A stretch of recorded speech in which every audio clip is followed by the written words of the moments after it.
Hey there, hey everyone. I just want to make this quick video to let everyone know that Chad and the whole Empire team will be hosting a live free webinar this Friday, June 8th. There's going to be a link below this video with all the details.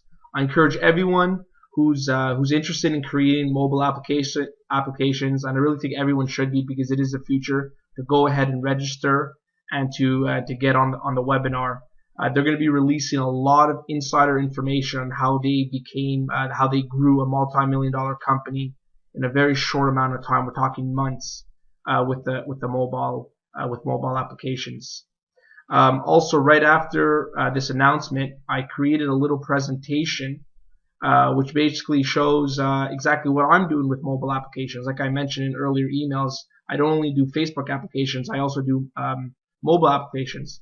So right after this notice, there's going to be a little presentation I put together that really shows you a quick steps on what I do, how I build a team, and then I'll even show you some of my designs that my designer brought back to me, and basically exactly how I go ahead and get an application developed. So it's a really cool little presentation I put together for you guys. Again, I recommend that you go ahead and register for the webinar. There's going to be a lot of really good content. Also, if you are interested in getting getting Chad's course, App Empire, again, my bonus is it's a two-part bonus. I think the biggest part is you'll get me as a coach. So basically, I'm going to give you my cell number, my email, and my Skype. So we're going to build applications together. So if you have an issue, I'm taking the course too. Like, even though I build applications already, there's a lot you could learn from Chad and App Empire. So I'll be doing that with you. So basically, if you have an issue, you just go ahead. You could call me, email me, text me, Skype me. So I really think it's by far the best bonus out there. And also, I'm going to throw in a iPod Touch, because a couple of members mentioned that they didn't have an iPhone, and it's really good to at least have that. So I'm just going to give it to everyone who joins through my link. All right, so stay tuned for the presentation I put together, and don't forget to register for the webinar below. Hey, I almost forgot to mention that I'm going to be attending the webinar also. So after the webinar, go ahead and email me your phone number if you live in the United States or Canada. And if you live overseas or somewhere else, email me your Skype and we could talk via Skype. But basically, I'm gonna call you, and if you have any questions, we could just discuss it over the phone or via chat if you prefer that, via Skype chat. So I really encourage everyone to go ahead and register for the webinar. And if you're interested and you have any questions, I'll email me your phone number and I'll personally call you. And we'll talk for a few minutes, and I'll answer any of your questions. And I think that would be very helpful for a lot of you. All right, so stay tuned for the presentation. It's going to start right now. Bye. Hey now. Alright, so in this quick video I'm going to show you exactly how I go ahead and create an application. Usually what I do first is I go to the App Store, the iTunes App Store, and I just kind of take a look at what's being sold, what's working. Basically, I'm constantly doing this. I don't do it just before I want to start a game. I'm constantly doing this. I constantly have notes of games that I want to create in the future. So you can go to different categories depending on what type of game you want to create. Want to create a utility? You can go here and take a look at what's working. You want to create a game? So let's see here. I go to all the charts. There's three. There's the top paid, top free, and top grossing. And I just take a look at what's working now and try to see if I can make a similar game, only better, of course, or maybe a little more unique and just really put my spin on it. So I usually just do that and try to come up with ideas for a game. Now, just a quick little note that games like Angry Birds or Angry Birds Space, which have different levels, will usually cost a little more than games like Fruit Ninja or Temple Run. Well, like I said, most likely, basically because or Jetpack Joyride, because these games have different levels. So a designer and a creator has to create every level. I'm talking about Infinity games usually will cost a little less, like Doodle Jump, because there's really just one level. Just like a side note. That's of course if you're creating games. But like I said, I create utilities also. So basically, I always take a look at what's going on in the app world. A few other sites I go to is topappcharts.com, and I take a look. You could search by category or by games category and see what's working right now. Also, there's app data, and you go to iOS apps, and you can see what's working for the iPhone or the iPad. There's a few other. These are the main ones I go to, but honestly, I find iTunes is great. I'm always on iTunes every day to see what's happening. So basically, once I have a pretty good idea of what kind of app I want to make, I will go to outsource the development of the app. Now, there's a few sites you could go to. The site that I usually go to is odesk.com. Odesk is great. Basically, you have to, if you're not a member, just sign up. It's free, and you could just post your job, and then a developer will want to apply for your job, and you could interview them and go from there. So once you sign in, basically just post a job. You could select software development. Now, what I do is a lot of times I'll have the same job in different categories to get more people. To get more applicants. So you could search in like mobile apps, and then you can go ahead and post a title. Usually, what I'll do is I'll put like maybe like iPhone game app or iPhone utility app, or basically just to give an idea of what they're creating, and then you give it a description of the application. I'll go through an example, a description in a moment. And then you put skills required. So like iOS development, iPhone app development. Basically, you want to fill this out as many as you can to get the most people. Then I usually just leave this hourly, even though you can negotiate fixed price later, just for the beginning, just so you get the most people who apply for your job. Estimated time, even though it's going to be quick, like usually the apps I create don't take more than a couple of months. I just create ongoing.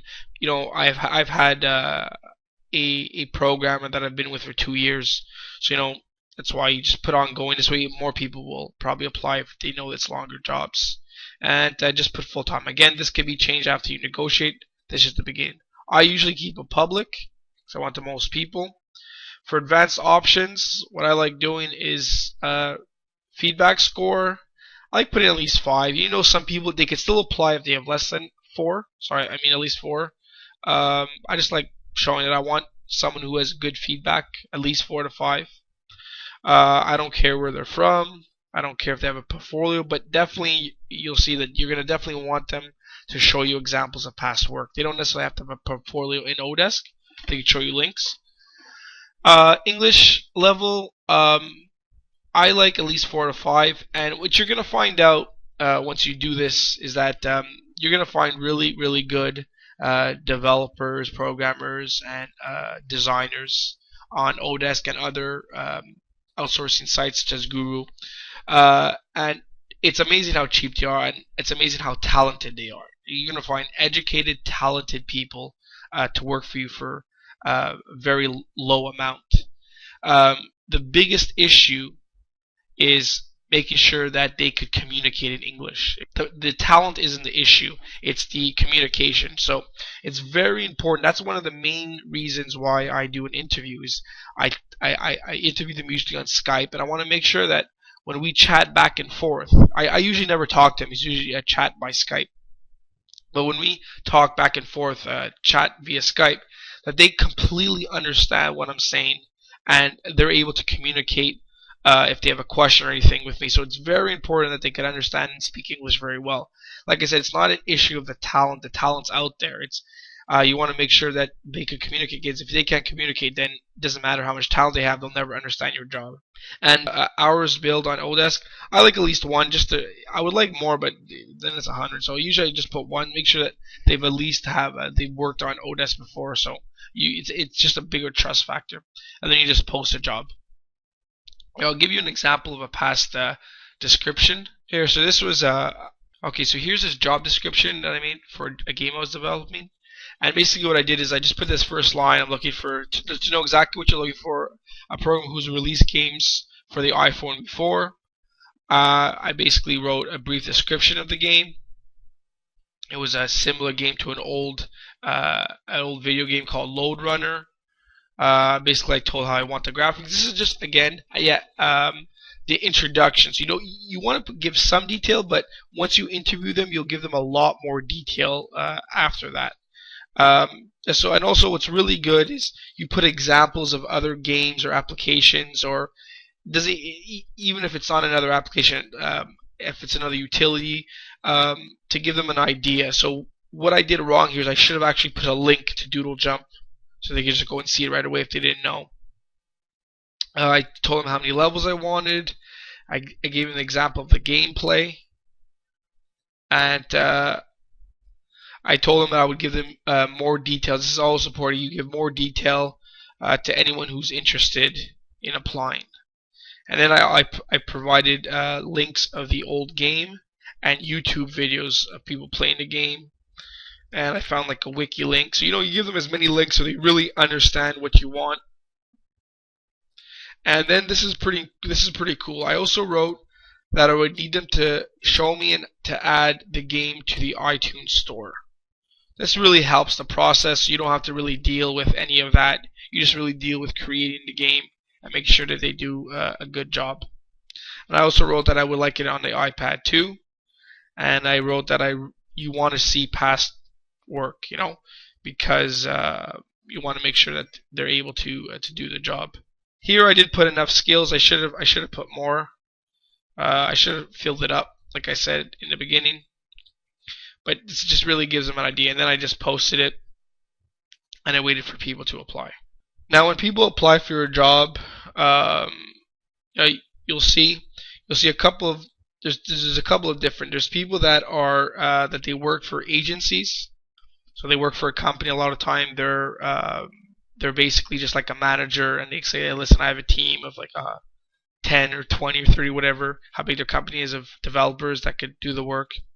Now, this could work, and I've already worked with them, with some agencies, and they do work well, and it's still relatively cheap, like $16 an hour. Even this $27 an hour is really cheap. Like, I had a programmer from Canada, that's where I'm from, and they were charging. I worked with them. He was actually a friend of mine, and his fee was $65 an hour, and that's not unheard of in Canada, United States, for a programmer. So like when you could get a talented programmer for under $17, it's unbelievable. So it's still relatively cheap, but going through an agency. But personally, I like hiring freelance developers and programmers. This way, you can really have a one-on-one relationship with them. I have a few that I work with, and I've worked with both, and I prefer freelance. So you'll see that when you go to one, you'll see here his agency. That means he works for a company. And then sometimes you'll find some that don't. Here, let me show you an example. So this is someone who doesn't work. He works for himself. I prefer a freelance developer. Now, when you're interested in an applicant and you went through all his examples, then what you do is you want to send him a message. You want to start the interview process, and basically you just want to ask questions like how many hours do you think it's going to take approximately, so you get to know exactly how much it's going to cost, and just questions like that. And if he didn't answer, if you liked what he wrote and you liked the examples, but you still have some additional questions, you would ask him here. And then also, what I like doing is I like giving them my Skype ID, so then we could talk via Skype and to This way it's a little easier to negotiate and to understand exactly if he understands your work. And also, like I mentioned in the beginning, to get a good idea if he understands and can communicate in English well. And then you just send it, and then it goes back and forth. I'll show you a quick example. So here, this was a quick example. I asked a programmer how many hours, and I said that I would need him to show me how to add it on iTunes and to do it himself. And then he went back and forth, and then he came here. Then he's very professional. He said how much, he broke it all down, the hours, and how many hours it would take to create this specific game. This wasn't a big game, but this isn't a small game. 170 hours. It's a lot. It's a good sized game. You might not want to start with a game this big. This game was going to cost just around $4,000. It's not a small game. I've had smaller games that were $1,000 to develop the whole thing. This was definitely not a small game. But I was interested, and this was very professional. I liked the way, and we went back and forth, and I got a Skype, and that's basically how we how I go ahead and start the interview process. Now, what I like doing once I get their Skype is I like sending them video examples. I love sending them videos, so and what I use is Jing. It's this software right here, and you can just like go ahead and just start making a video live. It's very easy to use, and then you get a URL like this, and you just go ahead and paste it and show it to them. It's free to download. You can download it at techsmith.com/jing.html, or just type in Jing in Google, and you'll find it right away. Free to download, and it's really cool. It's a little software to get ideas. And basically what I do is I just tell them exactly what I want, and we go back and forth like that. I'll give you an example of one of my latest games. These are a few sketches that my designer sent back to me, like concept sketches. So basically this was the process. It took, it was 6 generations, so he gave me some examples, and then what I did is via Skype, I made little videos explaining how I wanted them a little different. And it went through the whole process until he found something that I liked a little more, and that's basically how it works. It goes back and forth, and once this whole process took just a few hours. Basically, it went like I hired him. We chatted via Skype. Well, I interviewed him. We chatted via Skype. I liked what he did. He showed me some examples of past work. Then what I did was I told him that I'll hire him by hour, but I made a maximum of how much he would charge. Basically, I said, listen, I'll hire you right now if we cap it at 20 hours. So which means that if it took him 15 hours, and I would pay him 15 times his hourly wage. But if it took like over 20 hours, if it took 25 hours, I would still pay him only 20 times his hourly wage. And he agreed. So then as soon as I hired him, he came back right away with some ideas, and within a few hours we had a great concept for one of the characters, and we did the same thing with one of the maps. So then once the designer completed a concept and understands the design, I team him up with my developer. Both people are outsourced the exact same way, via Odesk or Google or whatever, and then I just team them up, and then they go ahead and they communicate back and forth to develop the game. And I have my developer go ahead and add it to iTunes. Now, but before you do that, you have to have your own app developer ID. So basically all you have to do is you have to go to developer.apple.com and go ahead and get a developer license. Very easy to do. Just follow the steps. Click here, follow the steps, and to sign up, you can sign up as an individual. And then what you do is you just go ahead and give your login to your developer, and he'll go ahead and put it up on the iTunes store for you. So that's basically it, how I go ahead, the steps I go ahead in developing a game. As I explained, you really don't need to be a programmer at all. You just have to have a good idea, and you have to just go ahead and execute it. I think the most important thing is research, and then going ahead and finding talented programmers and designers to go ahead and create your application. I believe that Chad's course, App Empire, will really bring any application to the next level. His course has great detail on how to choosing an application, how to promote an application, and basically shows you the steps on how he became a multi-millionaire from creating iPhone and iPad and iOS applications. If you're interested, there's a link below to purchase his course.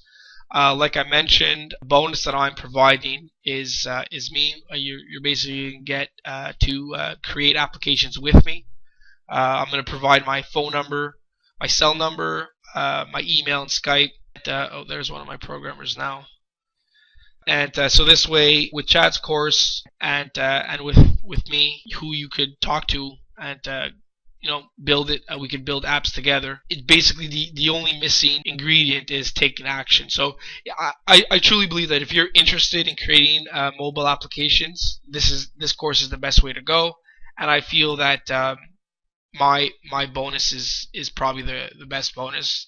A lot of people are giving away other courses as bonuses. I find that you already have Chad's course. You don't really need any other course on learning how to create applications. You basically just need coaching would be the next step.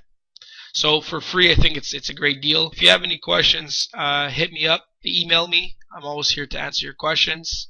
Hope you enjoyed the video. Bye for now.